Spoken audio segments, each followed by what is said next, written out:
De Sevilla, a la que se unieron otras estructuras, el Comité Comarcal del Canal La Vega, otra serie de adhesiones, y que ha sido suscrita por diferentes miembros de este Comité Provincial para elevar esta propuesta de resolución ante la Conferencia Andaluza. Dice la propuesta de resolución: en estos últimos días estamos asistiendo con perplejidad a lo que ha venido a denominarse el rescate de bancos. Observamos los ingentes esfuerzos del Gobierno central por obtener los recursos suficientes para tapar el agujero económico generado por la actividad especulativa de esta entidad financiera y de ahorro. Es necesario hacer una primera reflexión en torno a las diferencias que existen entre el rescate a los Estados y el rescate a los bancos. Los rescates a los Estados, como los ejecutados en Grecia, Irlanda y Portugal, suponen la aceptación de ajustes y recortes que suponen el sacrificio de una población que ve mermados sus derechos y su acceso a los servicios básicos y fundamentales. Por el contrario, el rescate a la banca se hace bajo la premisa de que el capital recibido formará parte de la deuda del Estado, lo cual implicará la exigencia de nuevos sacrificios a los trabajadores para el mantenimiento de una banca que ha especulado y que unos directivos que, lejos de ser juzgados, son premiados con indemnizaciones multimillonarias. La operación es redonda para la clase dominante, pues los delincuentes económicos son indemnizados, los acreedores reciben sus cuotas en tiempo y forma y los trabajadores asumimos el pago de una deuda absolutamente ilegítima. Estamos, por lo tanto, en presencia de la adopción de medidas económicas que solo favorecen a la oligarquía financiera, pues los Estados están blindando el pago de sus deudas frente a los servicios más elementales de sus trabajadores.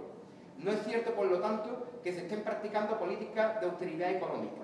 No hay más que ver la cuantía de las indemnizaciones en Bankia, sino más bien que la oligarquía financiera necesita recursos para cubrir sus pérdidas por su actividad especulativa y que antes se destinaban a cubrir los servicios públicos.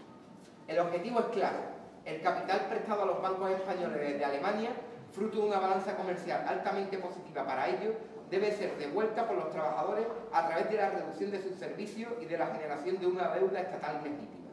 Es un clamor social el hecho de que la ejecución de ajustes a los trabajadores no es correspondida con ajuste a la clase dominante, que se ve beneficiada con rescates, subvenciones o amnistías fiscales.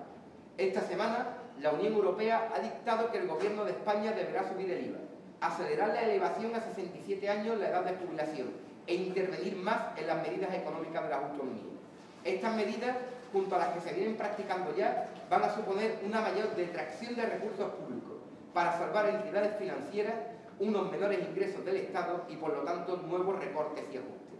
A esta coyuntura social, política y económica, los andaluces respondieron el pasado 25 de marzo castigando severamente a quienes hasta la fecha habían practicado estas políticas a favor de la clase dominante, PSOE y PP. La matemática electoral permitía a IUCA intervenir en la política de la Junta de Andalucía, pues el Gobierno de Andalucía dependía de nuestra acción. Desde un principio se hizo mayoritaria la opción de impedir el gobierno del PP, pues ello suponía permitir la llegada a Andalucía de las políticas más regresivas que se estaban planteando en ese momento, desde el gobierno central. La opción de gobierno con el PSOE fue presentada como la mejor alternativa para que IUCA se enfrentara activamente a la política de ajustes y recortes del PP. Así lo entendió la militancia, que el referéndum apoyó mayoritariamente dicha opción una vez el Comité Central del PK se posicionó de manera favorable a la entrada en el gobierno. Apenas iniciada la andadura del gobierno de coalición PSOE-IUCA, los andaluces asistimos a la presentación de un plan de ajuste económico que atentaba contra los derechos más básicos de los trabajadores, pues incluía entre sus propuestas bajada de salarios e implícitamente la no contratación de unos 10.000 interinos en sanidad y educación, lo cual tiene dos efectos: la desaparición de empleo público y la reducción de la calidad de estos servicios. Dicho plan de ajuste tiene el claro sello del PSOE, pues calca los planes de recorte y austeridad planteados cuando era el PSOE quien dirigía el gobierno central. Afortunadamente, el conjunto de la organización supo reaccionar e IUCA terminó aplazando la aprobación de dicho plan de ajuste para iniciar una ronda de intercambios con la sociedad.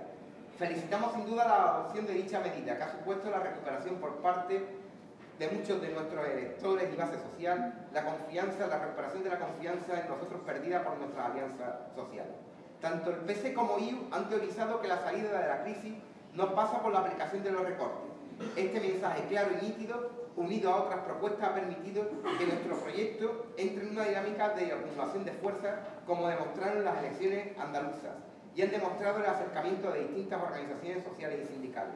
La adopción de medidas contrarias a las que hemos venido planteando no harán sino debilitar o invertir ese proceso de acumulación, tal y como planteábamos en la reciente conferencia política andaluza celebrada en el mes de enero.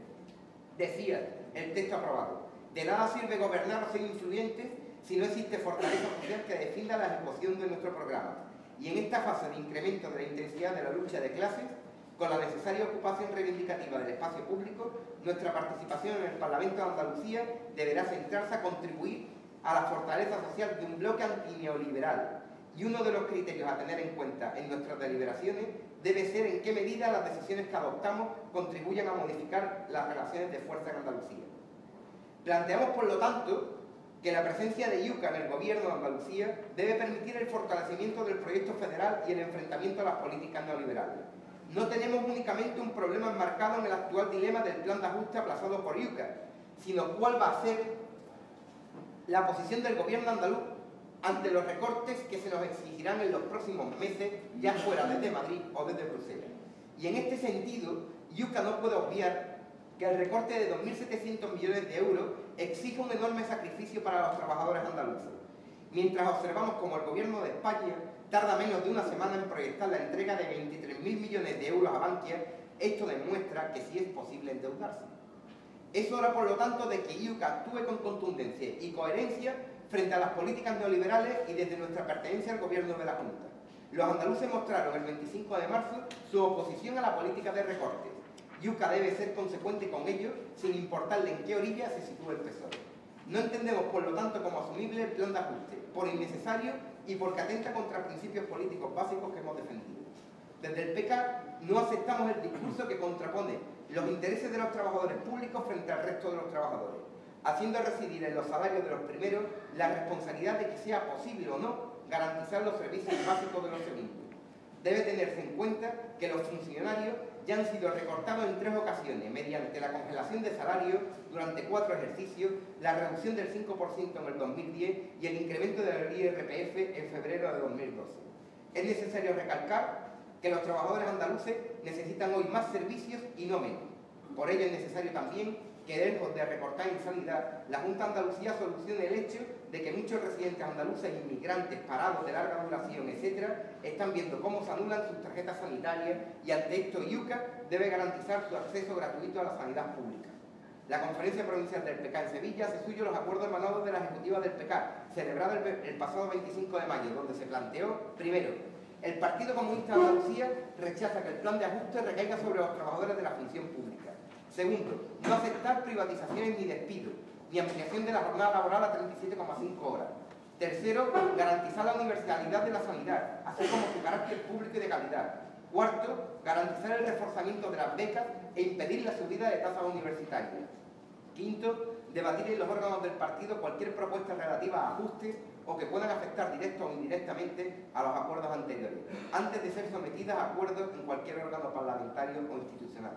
En este sentido, desde el Comité Provincial se han elaborado una serie de alternativas para impedir que los recortes se hagan recaer sobre los trabajadores y que presentamos en un documento anexo en una resolución posterior.